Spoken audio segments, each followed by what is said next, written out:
O autor é complicado.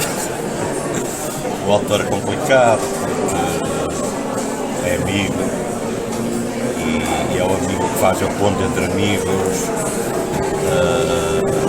Toda a gente conhece.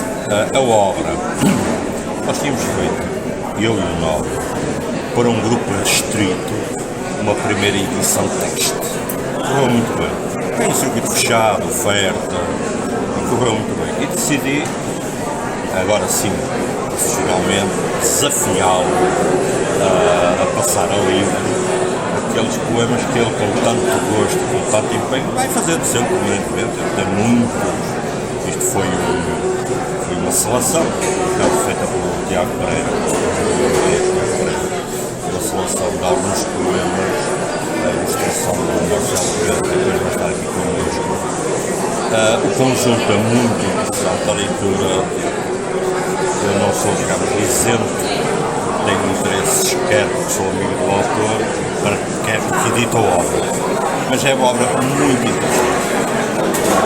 Aconselho vivamente a lerem, porque são momentos agradáveis de leitura e reflete o Nova Araújo. É um casamento, digamos, perfeito entre a poesia e a pintura, a arte. Mas é a partir da pintura que o Benta desenhou.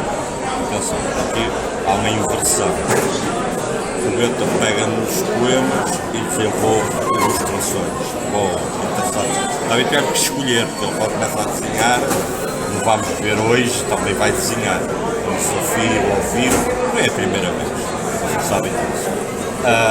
Mas pronto, é uma conjugação de ilustração interessante, de textos muito bons, e nós, a editora, o que está aqui a fazer é exatamente dar corpo, dar vida a estas obras.